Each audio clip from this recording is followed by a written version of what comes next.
राम राम किसान भाइयों, मैं नितिन फिर से हाजिर हूँ आपके अपने चैनल फर्टिलाइजर एक्सपर्ट में। किसान भाइयों, आज हम बात करेंगे एक बहुत ही खास मुद्दे के ऊपर, जो रहता है किसान भाइयों चूहा। चूहे ने जो है हमारी फसलों को, हमारी खेती को बहुत ज्यादा बुरी तरीके से बेकार कर दिया है। यानी कि जिस खेत के अंदर चूहा लग जाता है, उस खेत का तो आप ऐसा मान लीजिए बेड़ा गर्क जो ये कर देता है। हमारी जो पैदावार है उसे कम से कम 20 से 25%, 30% तक नीचे गिरा देता है। ये फसल को खाते कम है और फसल के अंदर नुकसान जो है वो बहुत ज्यादा किसान भाइयों कर देते हैं, जिससे कि किसान भाइयों को काफी ज्यादा जो नुकसान है वो देखने को मिल जाता है। तो आज मैं इस वीडियो के अंदर आपको बहुत अच्छी तरीके से समझाऊंगा कि चूहा नुकसान कैसे करता है, किस तरीके से इसके नुकसान से हम बच सकते हैं और कौन कौन सी ऐसी दवाइयां हैं जिनका यदि हम उपयोग कर लेते हैं तो हमारी गेहूं की फसल हो, गन्ने की फसल हो, सब्जी की फसल हो या फिर अन्य कोई भी फसल क्यों ना हो, उसके अंदर से जो चूहों का आतंक है वो किसान भाइयों बिल्कुल ही खत्म हो जाता है। तो चलिए शुरू करते हैं।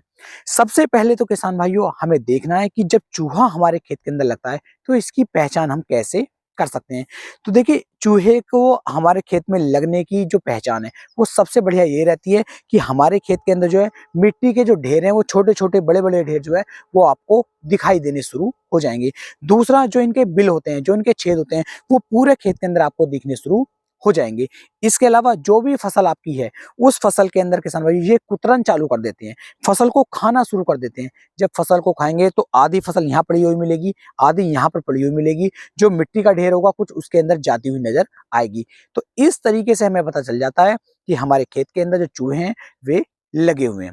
अब किसान भाई, आप मुझे कमेंट सेक्शन में ये जरूर बताएं कि आपका जो सबसे ज्यादा नुकसान हुआ है वो कौन सी फसल के अंदर चूहों ने किया है। तो किसान भाई, इस तरीके से तो पता लगाएंगे कि हमारे खेत के अंदर चूहे हैं या फिर नहीं है। अब ये देखना है कि इन्हें हम किस तरीके से रोक सकते हैं, किस तरीके से इनसे हम बच सकते हैं। देखिए, इनकी जो सूंघने की व्यवस्था है, जो सूंघने की इनकी क्षमता है वो बहुत ज्यादा होती है। यानी कि इन्होंने यदि एक बार सूंघ लिया तो इन्हें पता चल जाता है कि यहाँ पर दवाई रखी हुई है, वहां पर ये नहीं जाते हैं। या फिर मान लीजिए कोई दवाई ऐसी है कि उसके अंदर सूंघ ये नहीं पा रहे हैं उसे, और इन्होंने वो खा ली और इन्हें जो है उसका अंदाजा हो गया कि ये बहुत गलत है, ये हमें नुकसान पहुंचा सकती है।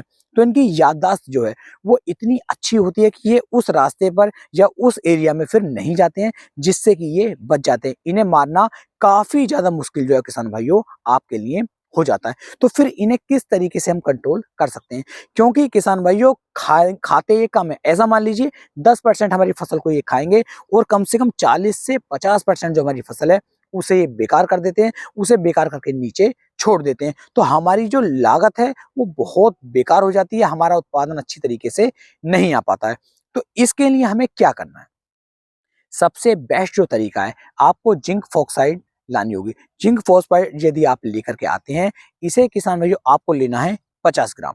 1 एकड़ खेत की मैं डोज बता रहा हूँ, कोई सी भी फसल आपकी क्यों ना हो, 1 एकड़ डोज खेत की मैं डोज बता रहा हूँ। अगर आपका छोटा खेत है तो डोज को आप आधी भी कर सकते हैं। तो जिंक फॉस्फाइड जो आप ला रहे हैं, इसकी मात्रा लेनी है 50 ग्राम। ये पाउडर फॉर्म में किसान भाइयों आपको लेना है।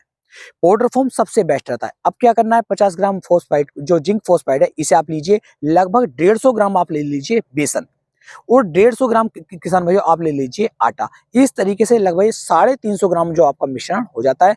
पानी इसके अंदर डाल करके इसकी किसान भाइयों आटे के तरीके से आपको इसे गूंदना है, और लगभग इतनी इतनी बड़ी जो है आपको लगभग 50 से 100 गोलियां तैयार कर लेनी है। पूरे खेत के अंदर आपको किसान भाइयों इन्हें जो है फेंक देना है, और जहां पर आपको इनके छेद नजर आ रहे हैं वहां पर 2-3 गोलियां आप ज्यादा भी डाल सकते हैं, जिससे कि मात्र 2 दिन के अंदर आपके खेत से चूहों का जो आतंक है ये बिल्कुल ही खत्म हो जाएगा। ये एक इस तरह की दवा है कि जैसे ही ये चूहा इसे खाता है, इसके अंदर फोसाइड जो गैस है वो बननी शुरू हो जाती है, और उसके बाद इसकी धीरे धीरे मृत्यु हो जाती है। तो इसे आप इस तरीके से तैयार कर सकते हैं।